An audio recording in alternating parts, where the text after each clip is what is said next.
خلاف اٹھائے گئے الزامات کو دور کر کے اسلام کی خوبصورت تعلیم بھی دنیا کے سامنے پیش کرنی ہے۔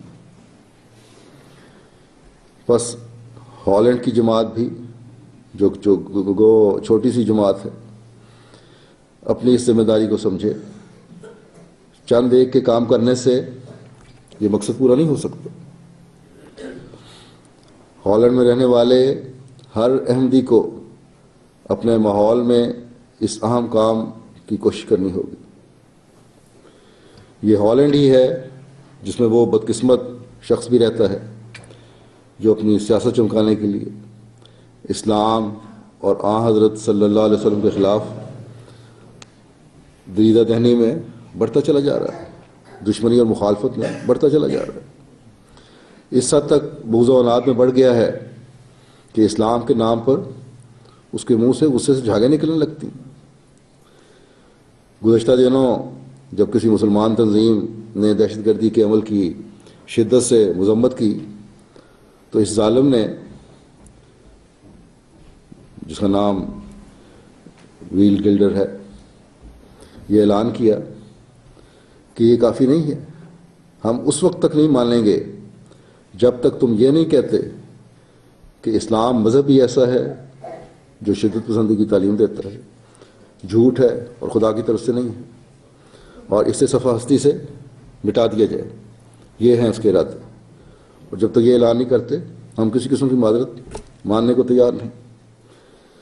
بس یہ پیغام ہم نے دینا ہے کہ اے ظالم شخص، یہ سن لو کہ تمہاری پارٹی اور تم جیسا ہر شخص تو فنا ہوگا، لیکن اسلام اور حضرت محمد رسول اللہ صلی اللہ علیہ وسلم تا قیامت دنیا میں رہنے کے لیے آئے ہیں اور رہیں گے، اور دنیا کی کوئی طاقت، چاہے وہ کتنے بڑے فرعون اور دشمن اسلام کی ہو، اسلام کو نہیں مٹا سکتی۔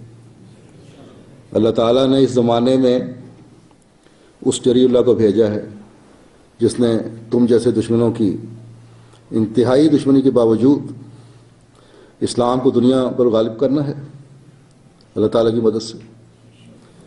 اور ہر احمدی جو اس جری اللہ کی بیعت میں شامل ہے اس بات کا علم رکھتا ہے کہ ہم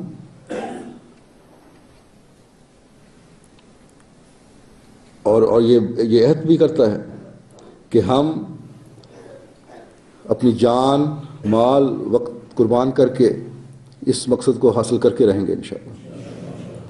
بس یہ ہے وہ پیغام جو آج آپ لوگ جو اس ملک میں رہ رہے ہیں اور دنیا میں ہر بسنے والا ہر احمدی جو ہے اس کے لیے بھی یہی ہے جو دنیا کو دینا ہے۔ یہاں کے ہر باشندے تک یہ پیغام پہنچانا ہے آپ نے۔ بے شک یہ سیاستدان، یہ اسلام کا بدترین دشمن، حکومت میں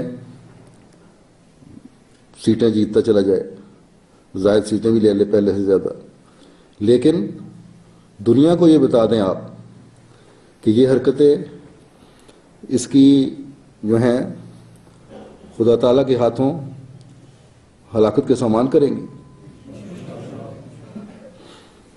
اللہ تعالیٰ نے ہمیشہ اپنے رسول کی لاج رکھی ہے، اس کی ناموس کی حفاظت کی ہے، آج بھی کرے گا انشاءاللہ۔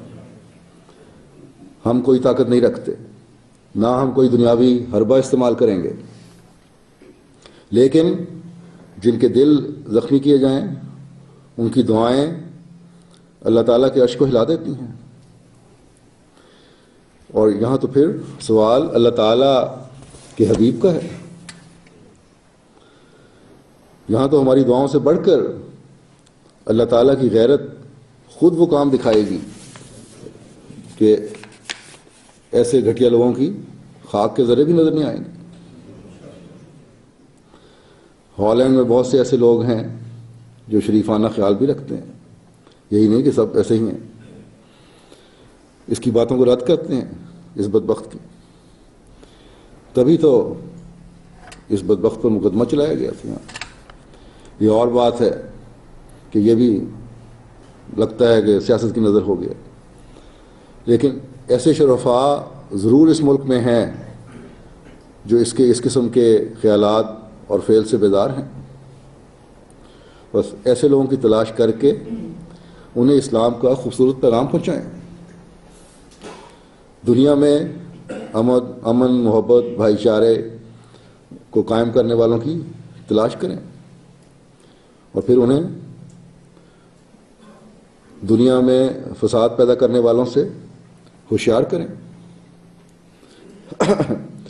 ایک دوسرے کے جذبات کا خیال رکھنے والے اور ایک دوسرے کے مذہب کی عزت کرنے والوں کو جمع کر کے دنیا میں امن قائم کرنے کی مہم چلائیں. دنیا کو بتائیں کہ آج اسلام ہی سب سے زیادہ اس امر کی تعلیم دیتا ہے کہ ایک دوسرے کی عزت کرو. یہاں تک کہ شرک جو سب سے بڑا گناہ خدا تعالیٰ کے نزدیک ہے، ان شرک کرنے والوں کا بھی خیال رکھ کر یہ تعلیم دیتا ہے کہ ان کے بتوں کو بھی برا نہ کرو، کہ جواب میں وہ خدا کے متعلق باتیں کریں گے اور ملک میں فساد پھیلے گا. بس آج ہالینڈ کے احمدیوں کو اپنی کوششوں کو تیز کرنے کی بہت زیادہ ضرورت ہے. آج اگر آپ نے اپنا ذمہ داری کا صحیح احساس کیا ہوتا، جو بہت عرصے سے میں توجہ دلا رہا ہوں، تو المیرے میں جہاں مسجد بنانا چاہتے تھے